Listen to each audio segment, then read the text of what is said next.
Bismillahirrahmanirrahim. Assalamualaikum warahmatullahi wabarakatuh. Selamat pagi anak-anak. Gimana kabarnya hari ini? Semoga sehat selalu ya. Sudah siap belajar hari ini? Oke, sebelum kita mulai pembelajarannya, mari kita membaca doa terlebih dahulu agar pembelajaran kita hari ini diberikan keberkahan dan ilmunya bermanfaat bagi kita semua. Amin ya rabbal alamin. Berdoa masing-masing dimulai. Berdoa selesai. Nah, anak-anak, kemarin kita sudah belajar tentang rangka manusia. Hari ini kita akan belajar tentang otot. Yuk, langsung aja. Nah, tujuan pembelajaran kita hari ini adalah agar kita dapat mengetahui otot-otot yang bekerja pada tubuh saat kita melakukan suatu gerakan.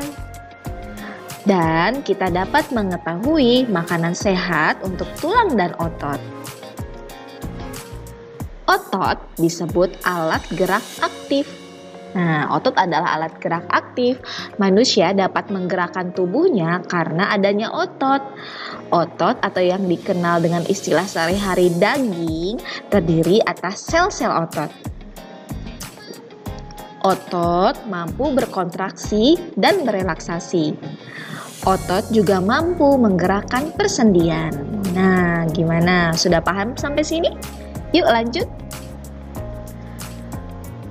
Berapakah jumlah otot yang aku punya? Siapa nih kira-kira yang tahu? Ternyata setiap manusia memiliki sel otot sekitar 650 buah. Wow, banyak sekali ya. Otot menyusun setengah dari jumlah berat badan manusia. Apakah kamu tahu? Ternyata otot yang tertarik waktu cemberut itu jauh lebih banyak daripada tertawa. Wow, ternyata lebih baik tertawa ya, atau tersenyum daripada kita cemberut. Mengapa otot sangat penting bagi tubuhku? Nah, karena otot dapat menjaga organ penting dalam tubuh agar pada tempatnya. Seperti contohnya, nih, apa ini? Ya, ini ada paru-paru, ada jantung, dan ada mata. Otot juga menggerakkan tulang sebagai alat gerak pasif. Otot membantu menggerakkan lidah dan gigi untuk mengunyah makanan. Wah, coba bayangkan kalau kita tidak punya otot, kayaknya kita nggak bisa makan ya. Otot dapat membuka dan menutup kelopak mata. Otot juga membantu memompa darah dari jantung. Otot membuatku bisa tersenyum. Ternyata sangat penting sekali otot bagi tubuh kita. 3 tipe otot manusia. Nah, di sini kita memiliki 3 tipe otot.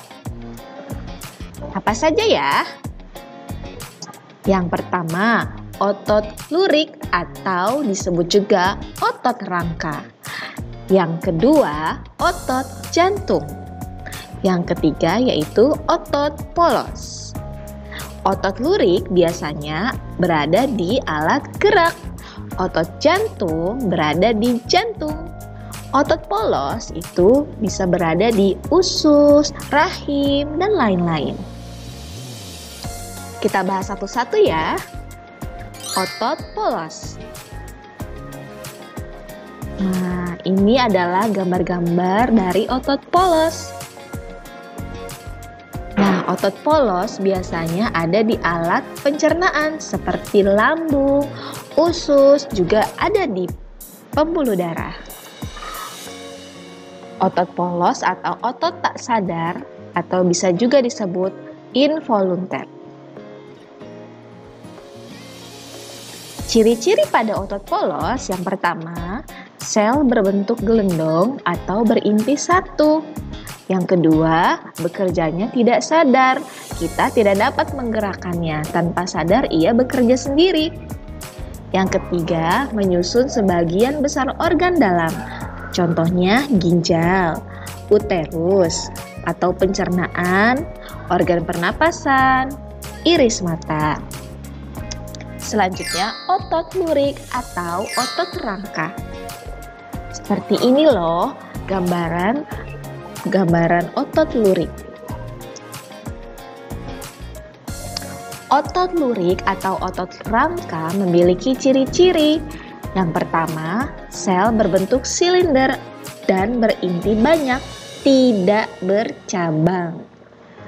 Yang kedua, terdapat bagian terang dan bagian gelap. Yang ketiga, menyusun otot rangka, ada di lengan, ada di kaki. Yang keempat, bekerjanya sadar atau volunter dan tidak tahan lelah.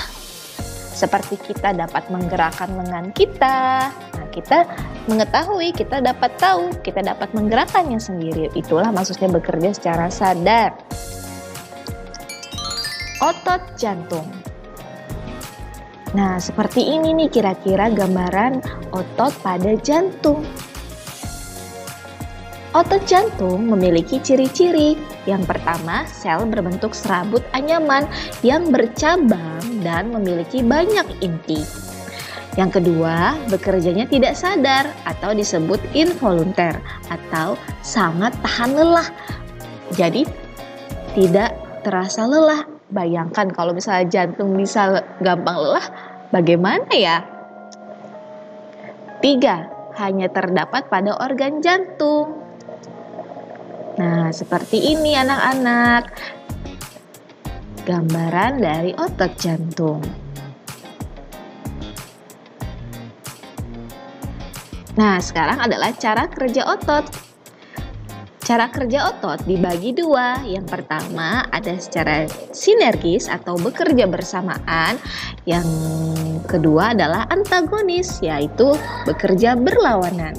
Contoh kerja otot secara sinergis adalah tulang rusuk. Pada saat kita bernapas, tulang rusuk, otot pada tulang rusuk akan bergerak secara bersamaan. Coba kalian bernapas, terasa tidak di dada kalian tulang rusuknya bergerak, naik, turun bersamaan. Nah, yang kedua adalah cara kerja otot secara antagonis, yaitu kerja berlawanan. Ia berada di otot lengan bahu. Jenis otot pada alat gerak. Pada alat gerak ada dua jenis otot, yaitu ada otot bisep dan otot trisep.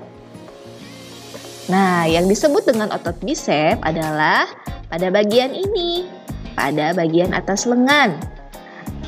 Dan yang disebut dengan otot trisep adalah pada bagian bawah lengan.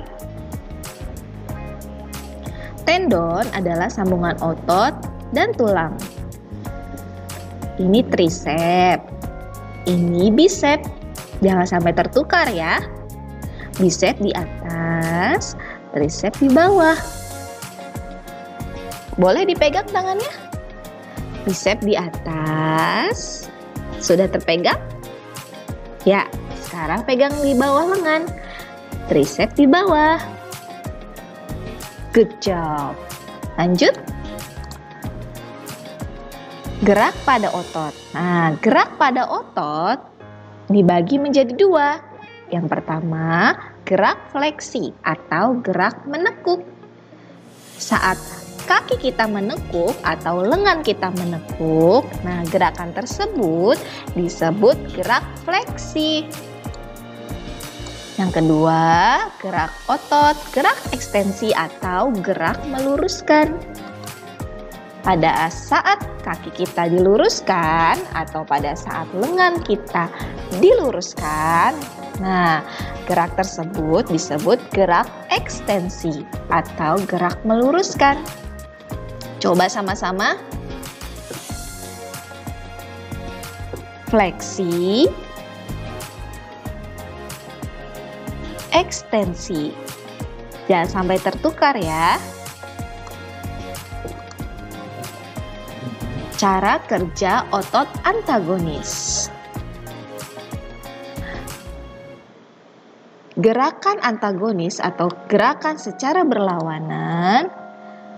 Nah, seperti ini cara kerjanya. Pada saat lengan kita bergerak secara fleksi atau menekuk,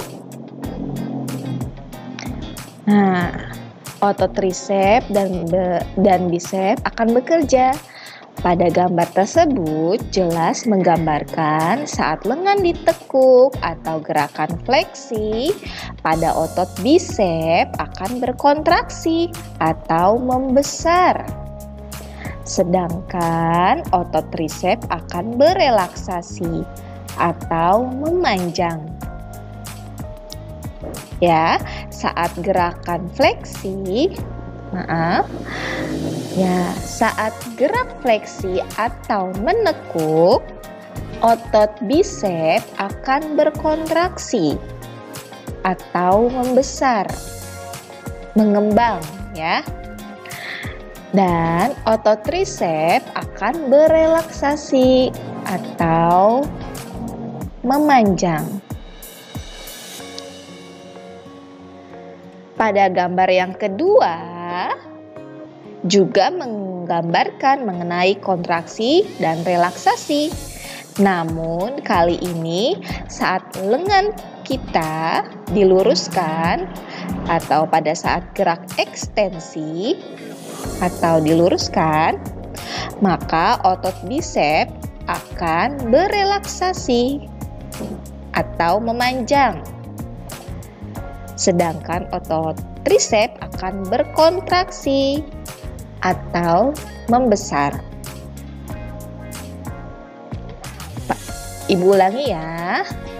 Fleksi, otot bicep berkontraksi, otot tricep berelaksasi. Gerak ekstensi, otot bicep berelaksasi, otot tricep berkontraksi. Semoga dapat dipahami ya.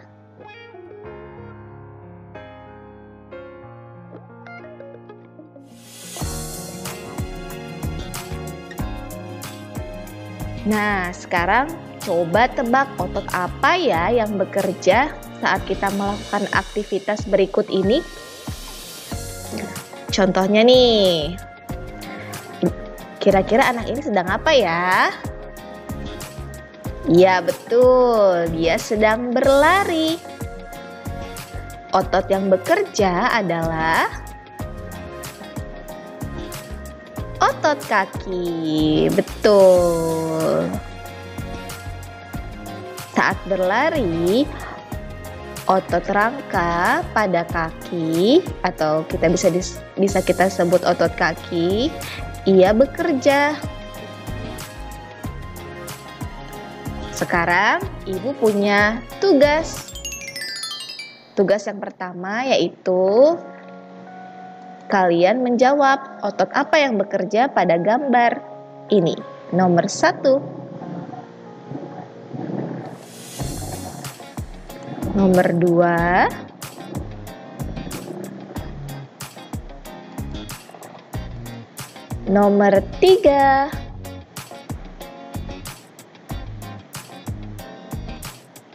Nomor 4.